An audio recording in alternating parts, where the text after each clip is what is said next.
Ladies and gentlemen, welcome to an all-new episode of the Professor Sanford and Corky Recap Show. I'm Corky, as always, joined as always by Professor Sanford. What's up? And today's episode is brought to you by DC's The Haunted Tank, starring Dolph Lundgren and Whoopi Goldberg, in theaters this Tuesday. Guys, go see it. They are paying us a lot of money to tell you about it. So, jumping right in, today's episode was episode 3, The Cell. And the main 4 actors in it were Norman Reedus playing Daryl Dixon, Jeffrey Dean Morgan as Negan, Austin Amelio as Dwight, and then Christine Evangelista as Sherry, who was kind of like a bit character at best. Like, I thought Fat Joey was a more of a presence than her at some points. So, Professor Sanford, you want to take it off? Sure. So, this is a weird episode. It's pretty exposition heavy. Like, it's stuff we needed to see, but it's, in my opinion, ultimately less interesting than the last 2 episodes, just because we need to learn these things about Dwight and Negan and the Saviors, such that, you know, it's really more like, this is how it goes. So, this will be synopsis heavy and analysis light. The basic idea is that this episode is actually centered on Dwight more than anyone else. But there's a bit with Daryl in it. So Daryl is being kept in a prison cell, the Savior's compound. Dwight is feeding him dog food sandwiches. So super gross. And playing this crazy song all day. It's really annoying. And for anyone who wants to look up that song just to see how annoying it was, the name of the song is Easy Street, and the band is the Collapsible Hearts Club. And to me, it kind of sounded like Zooey Deschanel had taken a whole bunch of Xanax and like gone off book of her normal like kind of mopey band that she has with her husband. That's just kind of the feeling I got from the lead singer. It was. I was surprised to learn that this is a recent song and not like a really like obscure like children's, song from like the 80s or something. Yeah, because up to this point, Walking Dead has been pretty good about keeping anything that would have happened outside of the timeline outside of it. Like, if the apocalypse started 2010, then you won't see a 2014 song pop up. Right. So, one thing to add is, like Professor Sanford said, this episode's all about Dwight for the most part, and then Daryl's in it for a little bit, and Negan and Sherry are there also. But the opening is another modern song being played while, and I didn't write down the name of that song because whatever. But yeah. It's Dwight, it's just a day in the life of Dwight. He's like walking around the compound, he gets up, he watches like VHSs of I think Three's Company is what it was. I thought it was, I think it was Who's the Boss. Yeah, okay, Who's the Boss? Yeah, now I remember because I remember thinking of Abed shouting from the back of the class, "It's Angela." And and then he's like... And Bob from Heroes. Yeah. And he's making a sandwich, and it just, like, it's like 10 minutes before the opening rolls, it feels like, of just... It feels like, it's not. But yeah.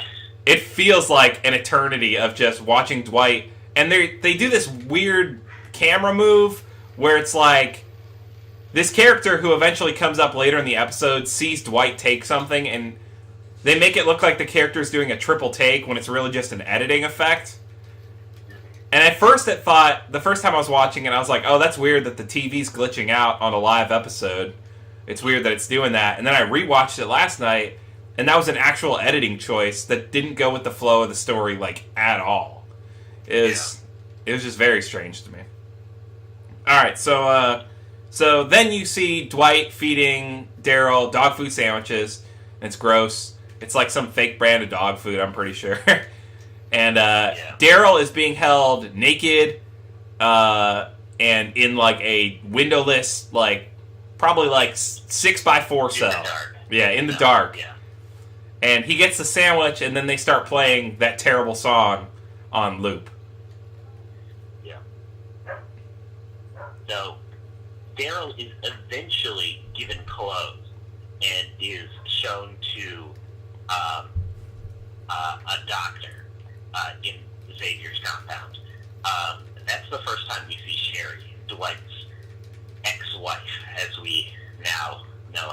Yeah. To be.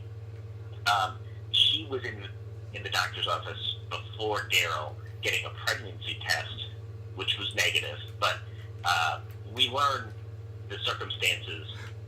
It's sort of a weird episode because you can intuit all of these things about their relationship from that scene, and then they just overtly state them later in the episode, like as though we weren't smart enough to pick up on it. Yeah. So you could tell from there that Dwight and Sherry have a very strained relationship now. That she is, I wrote at first, Negan's concubine. I guess they are actually married. Yeah. And we will get to that conversation in a few minutes. And it's all messed up. So the rest of this, that's the beginning of the episode, but I feel like we're going to get to the end of the episode in no time, because the middle is just exposition. Yeah, okay. So what happens after that is Daryl gets sat down, and Fat Joey puts a gun on Daryl while Negan and Dwight discuss something. And then, so, then Dwight takes Daryl back to the room, and Daryl's like, I ain't never gonna kneel, I see that you did, but that ain't ever gonna be what I want to do.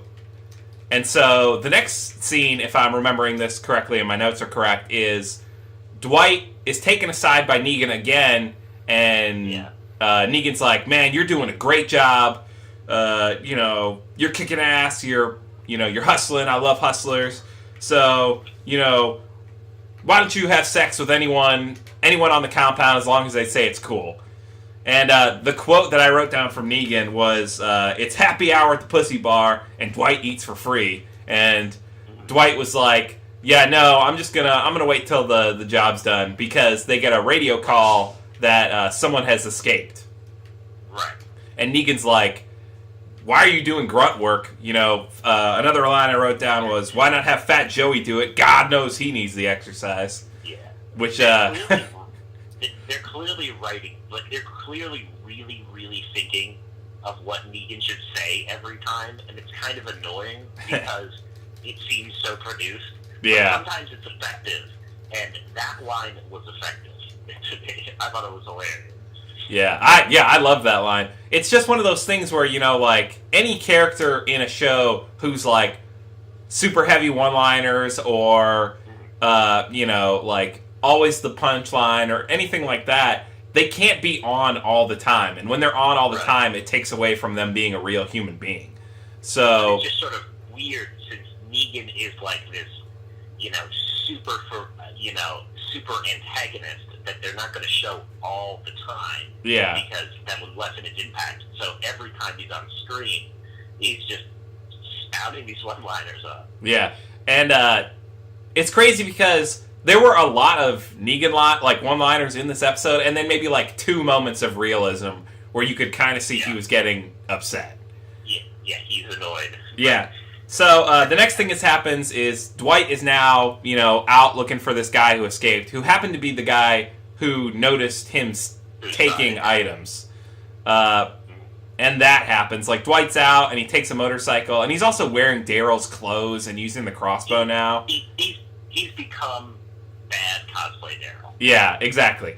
And he's taking the motorcycle out, and then he starts to walk it, and he gets to this overpass where zombies are just, like, walking off, and one of them just, like, falls on top of him and just kind of disarms him, and he gets pretty scratched up and banged up, and then it wrecks the motorcycle. Yeah, and in all that, he finds the guy he was chasing, and is like, you're gonna go back, and the guy is like, there's nothing there for me, you can kill me if you want, I'm not going back.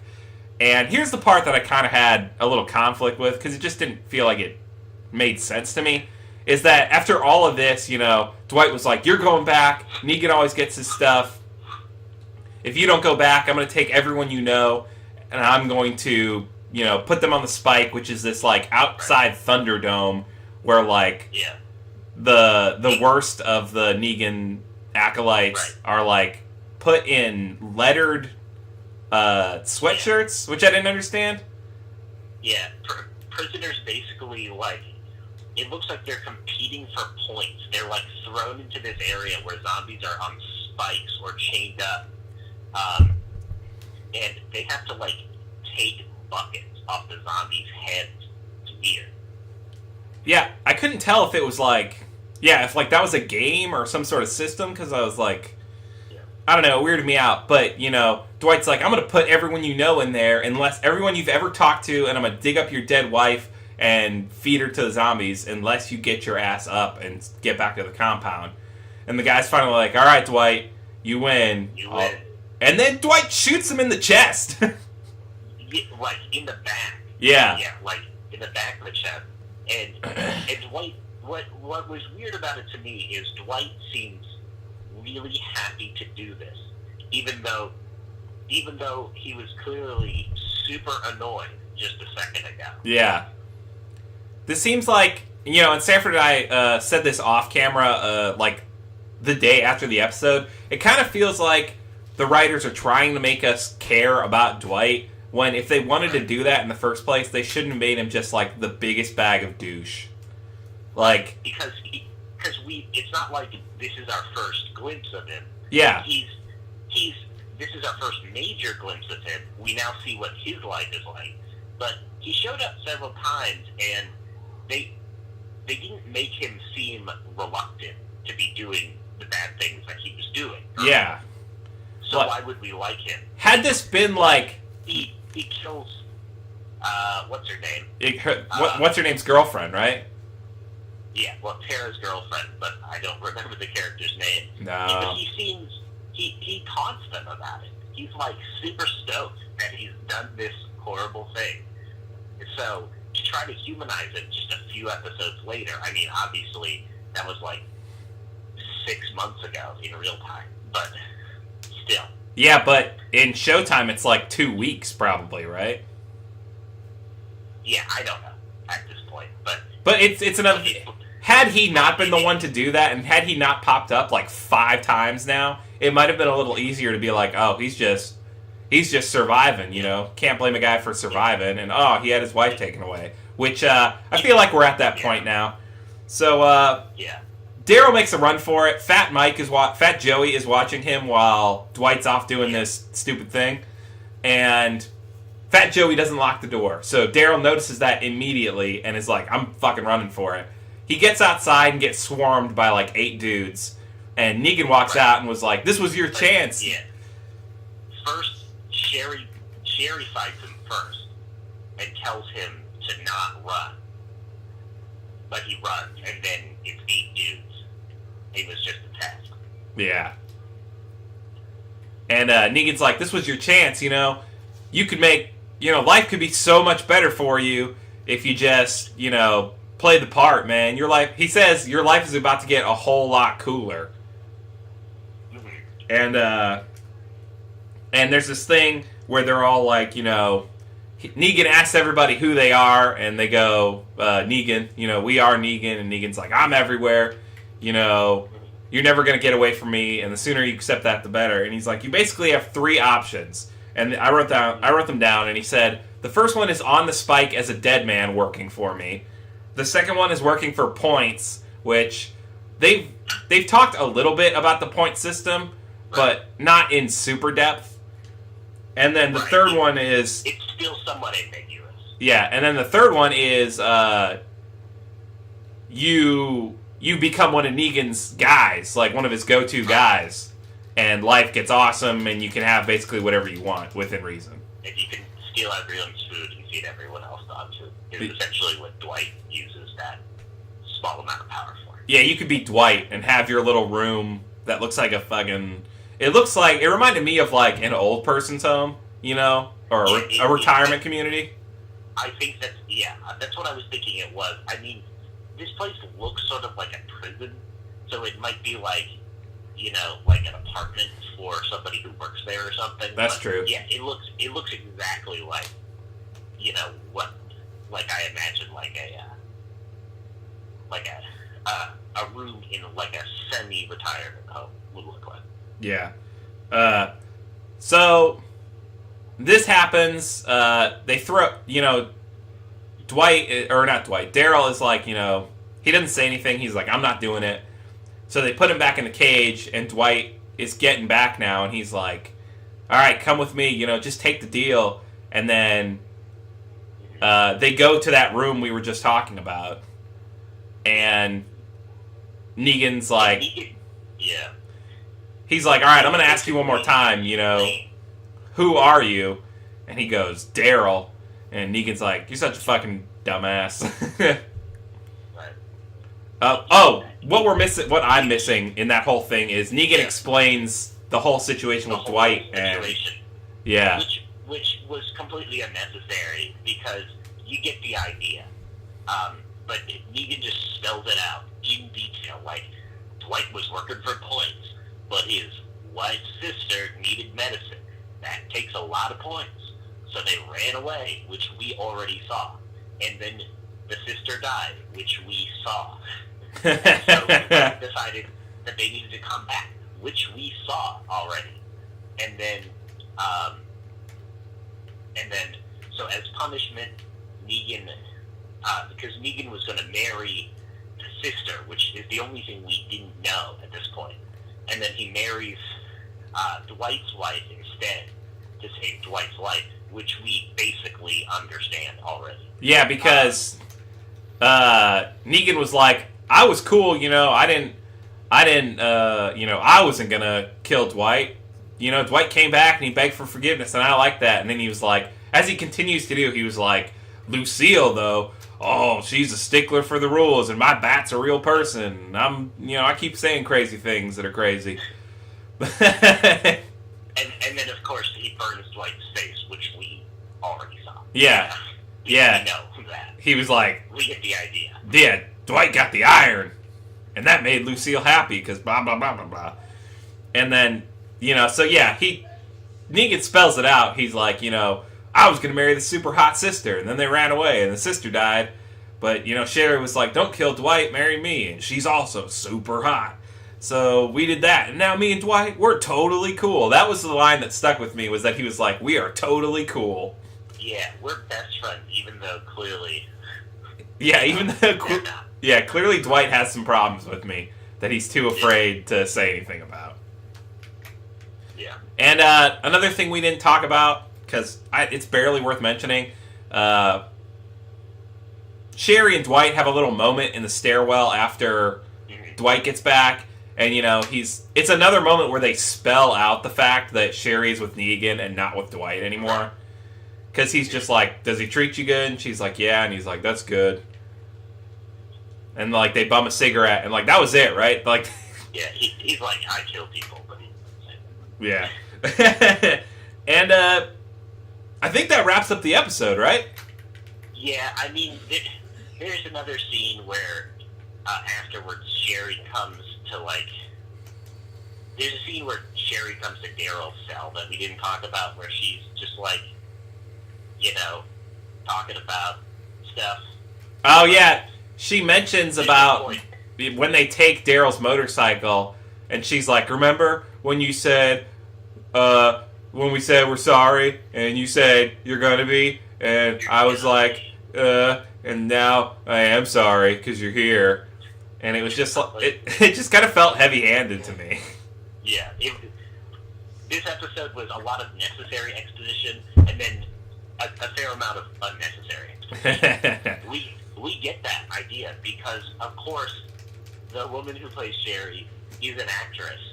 It's not necessarily a hard role. Her character is obviously sad, so she looks sad. Every time we see her, we don't need her to tell us that she's sad. Yeah. So the last scene, like the official last scene of the episode, is Dwight looks out at the Thunderdome, and the dude he shot in the chest is now is one of the zombies chained to the thing. And then the episode ends. There's a preview for next week's episode. I think it's Negan finally comes to Alexandria, and that's what I think. I also saw another preview where it was we might be finding out what's happening to we just said her name. To who? The girl who went away and then her girlfriend got shot. She's like the basically Tara. what?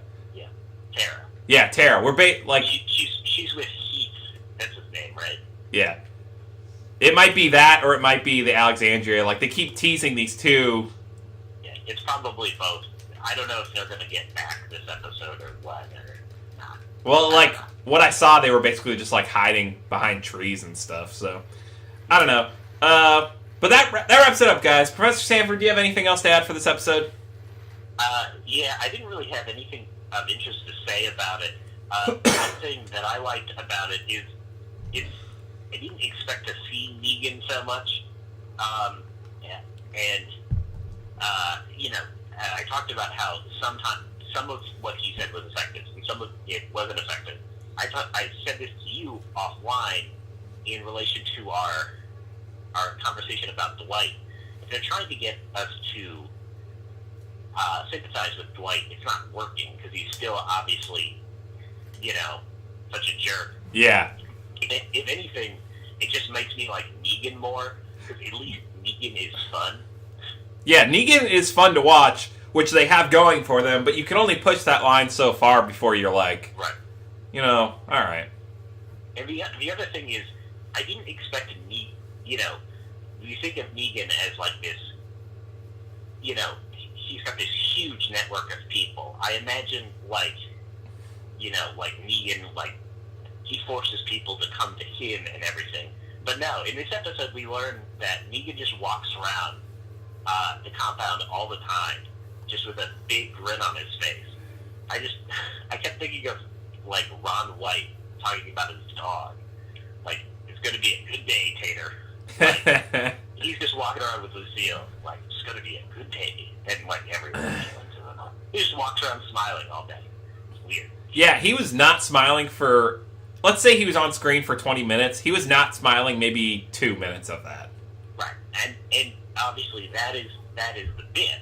But I didn't think, like, that he spent his days literally doing his own bit.